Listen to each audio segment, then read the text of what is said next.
The following program is made possible by the Western Riverside Council of Governments, bringing local government together to strengthen Western Riverside County's voice in our region, our state, and our nation. And by Center for Sustainable Suburban Development, conducting and disseminating research on issues of suburban growth and the impact of this growth on social, environmental, and transport systems. Let me introduce to you Steve Sanders. He's been involved in these issues of sustainability for a number of years. He's a title of Program Director for the Sustainable Communities for the Institute for Local Government. This is an institute that is sponsored by the League of California Cities. He is here to highlight examples of sustainable communities and is here to identify tools that are available to us. Steve Sanders. Thank you, Dr. Loveridge, and appreciate the chance to be here today and share a little bit about what we have learned from cities and counties around California.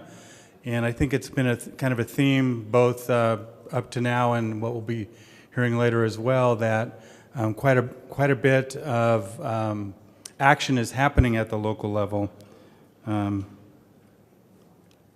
Make sure I can make this thing actually work.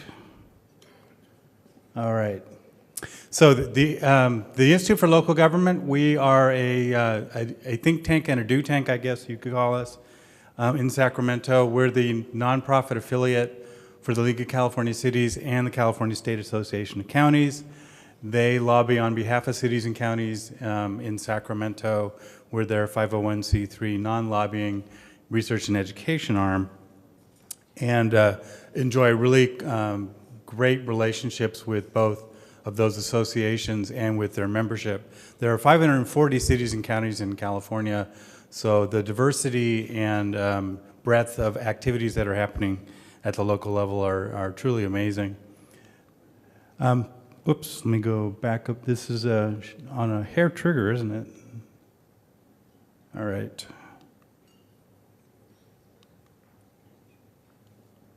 Okay, so our Sustainable Communities program is something that we try to offer as a portal to a whole range of resources and tools that you as city and county folks and others can access.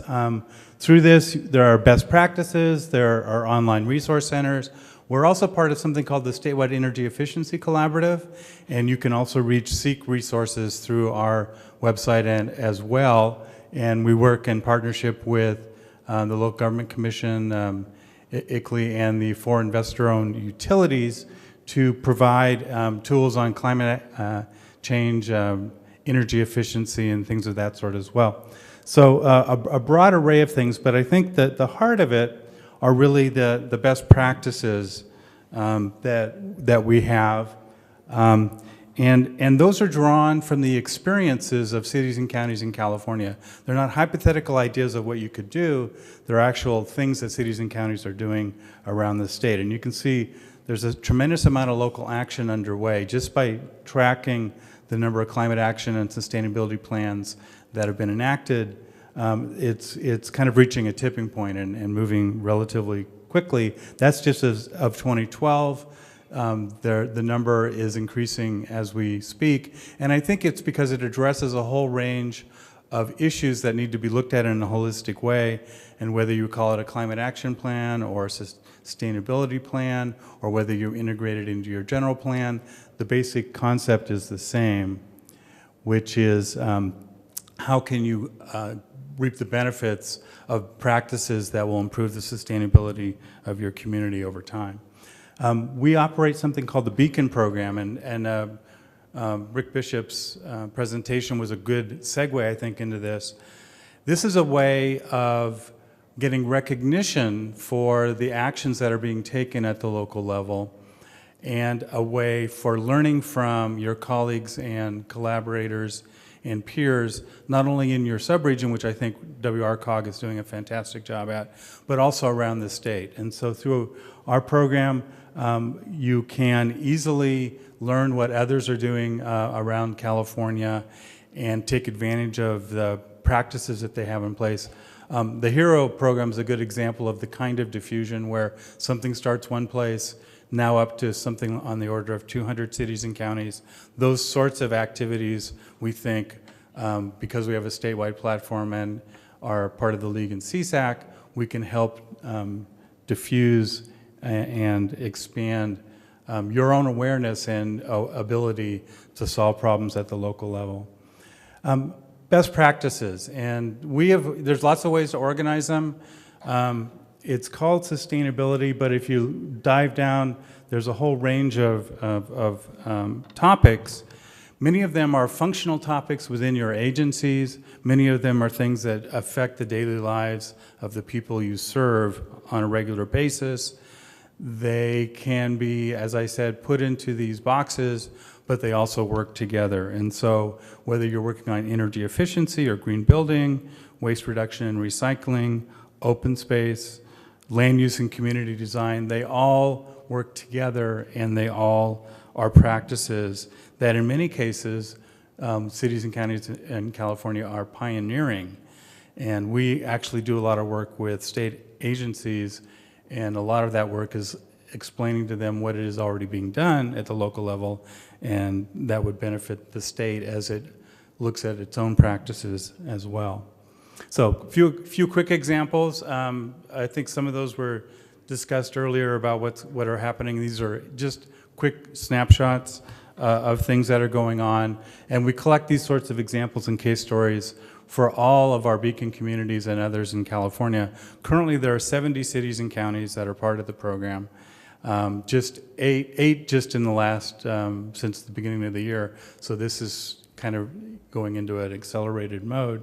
You can do electric vehicles for your city fleet, or you can put electric vehicle charging stations in for the public. So there's a whole range of things you can do. City of Santa Barbara here, for example, doing this. Simi Valley, this is a threefer. It's a LEED certified transit maintenance facility.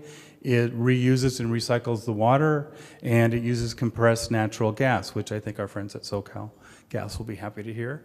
And not only is it a fueling station for the city's own operations, they're able to also fuel public vehicles for other agencies as well. So there's economies of scale that are developed here with their transit maintenance facility. Again, just an example. Another one, the city of Tulare. This is at their waste management process where they are have fuel cells, and they're saving about $1 million a year in energy costs, and reaping both the benefits of reduced waste and diversion, helping meet the diversion requirements for the state, but also fueling their operations, reducing carbon emissions, and saving money. And so these are the kinds of examples of practical steps that cities and counties can take. And there are programs, for example, this kind of is a program that can be partially funded through cap and trade revenues, for example. In this case, Southern California Edison helped provide financing for it. The California Public Utilities Commission helped create a regulatory framework that made it attractive. Design of your communities. So here's El Cerrito. I don't know if you're familiar with El Cerrito, small city in the East Bay, San Francisco Bay Area. Their main street happens to be a state highway. So if you can imagine trying to figure out if you can put trees on your street and realizing that it has to go to Caltrans headquarters to be approved, it sounds kind of like a nightmare.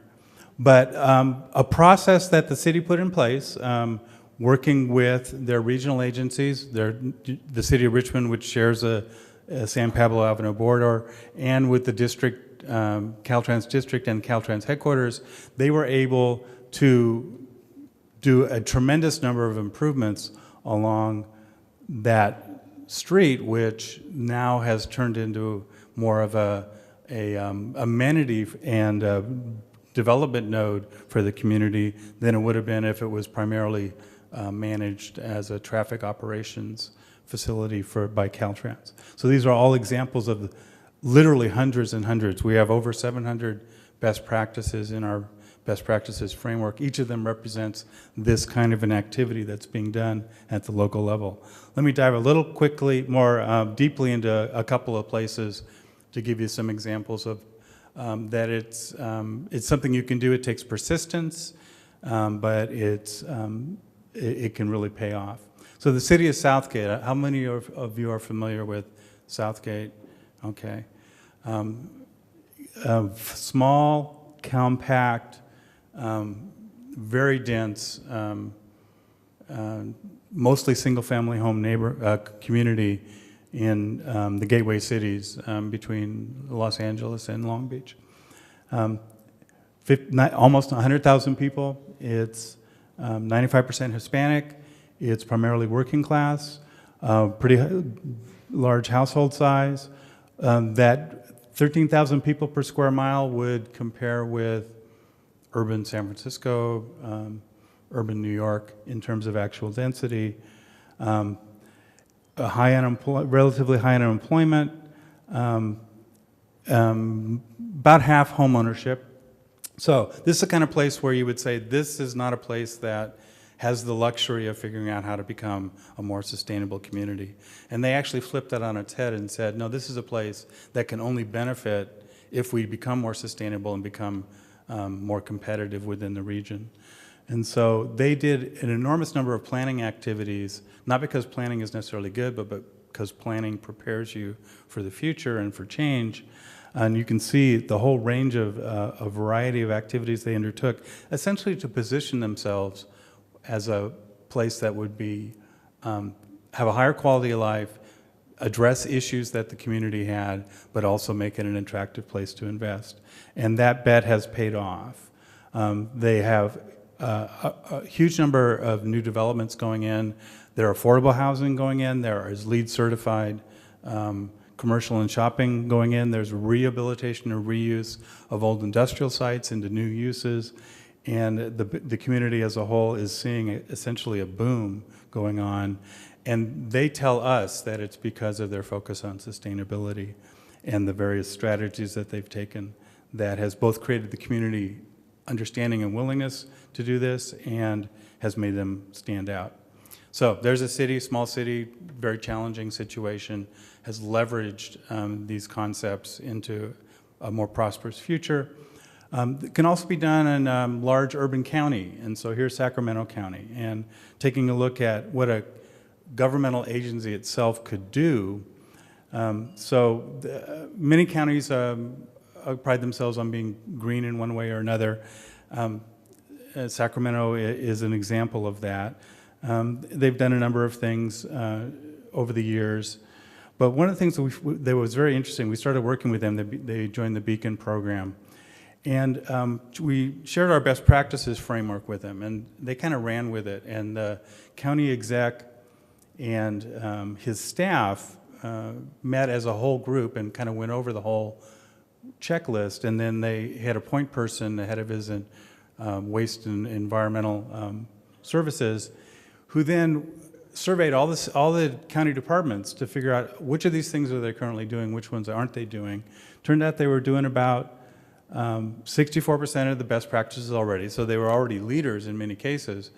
In some cases, I was in a couple meetings where the head of the roads department said, I didn't realize that I was doing sustainability when I was doing complete streets, but because it made sense for us to do complete streets for traffic management, for reduced cost, for neighborhood improvement, for making us competitive with other places for new development, for addressing stormwater and providing safer routes to schools. I guess I was doing sustainability. And what he thought he was doing was best practices in public works, which he was. So they are now looking at the other elements that are in here, and they have actually suggested to us a number of things they're doing that we need to include in our best practices, which we will be doing as well. So we work with a number of champions around the state to help us make available the resources that other cities and counties are doing. WRCOG is one of those champions, as is San Bernardino Association of Governments. Sorry here. Okay. And the idea here is to give one more way for you to learn what to do or contribute what you're doing to benefit others, both at the regional scale, but also, as I said, statewide.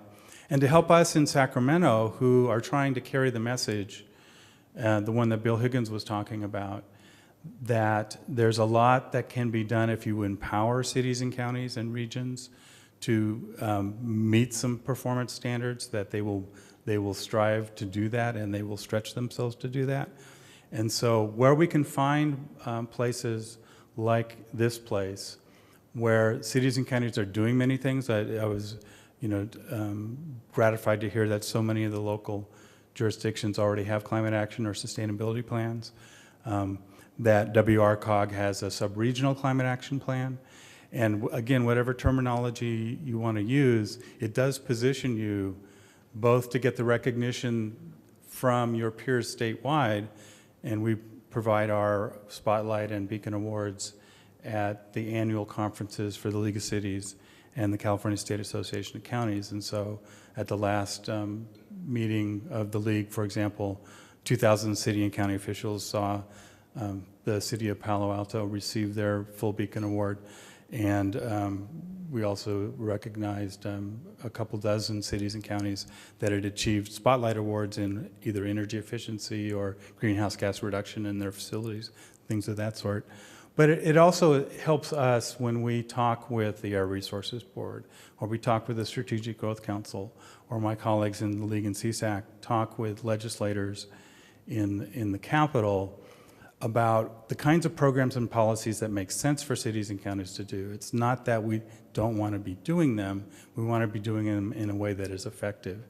And because we can research and document and share the lessons of what works and what doesn't work, it's very good feedback for those city and county officials, from those city and county officials to the state, that we hope over time will influence the way that these programs in the future will be working. For example, Cap and Trade is, the first set of grants are just beginning to come out.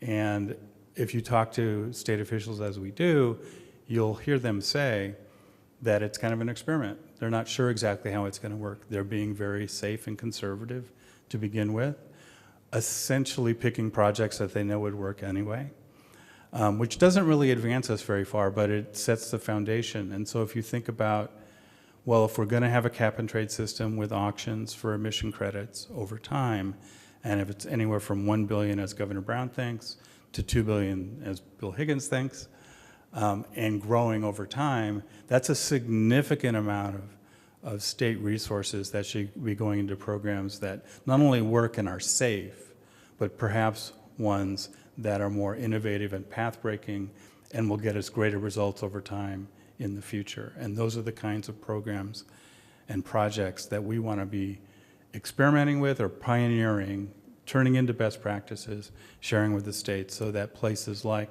Western Riverside and others in the Inland Empire can get the support that they need and deserve for the kinds of innovative policies and programs that they put in place. That's the message that we take to folks in Sacramento and would like your help to do. So participating in the program is very easy. We just need a simple online application, a contact person, greenhouse gas inventory, climate action plan. Well, you've already got that covered, thanks to WRCOG and their staff, and a resolution by your council and a staff report, and we have samples for those as well. And again, this is not a substitute for doing something else. This is a complement for the actions you're already considering and taking, a way to get recognition, a way to access resources, a way to share knowledge and learning. And so I'd encourage you to look into that. I will be around if any of you are interested in learning more about this or how to participate, or have stories that you can tell us that we should know about, that we can share with others around the state. I'd really appreciate hearing that as well. And so with that, thank you for your time, thank you for your attention, and look forward to working with you all. Sure.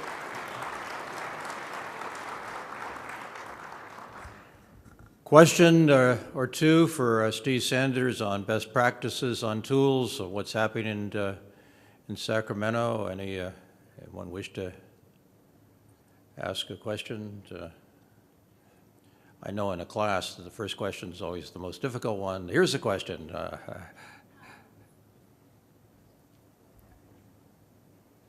Hi, Denise Campos with SoCal Gas Public Affairs, and it's not a question, it's just a comment.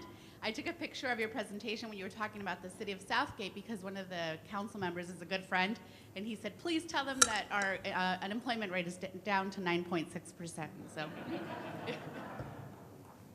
Thanks. I will ask Steve Lefevre, who's the Community Development Director, to give me more recent, current slides on that.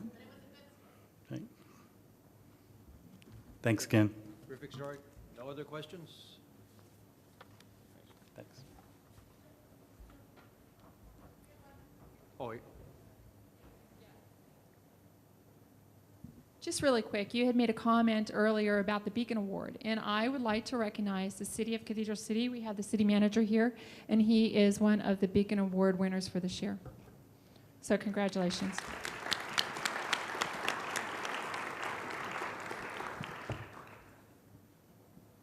Thanks. And we do have a number of cities in the Inland Empire that have joined. But again, this seems to us a place that is already doing this sort of work, and so it would be relatively easy for others to do so as well. This program has been made possible by the Western Riverside Council of Governments, bringing local government together to strengthen Western Riverside County's voice in our region, our state, and our nation. And by the Center for Sustainable Suburban Development, conducting and disseminating research on issues of suburban growth and the impact of this growth on social, environmental, and transport systems.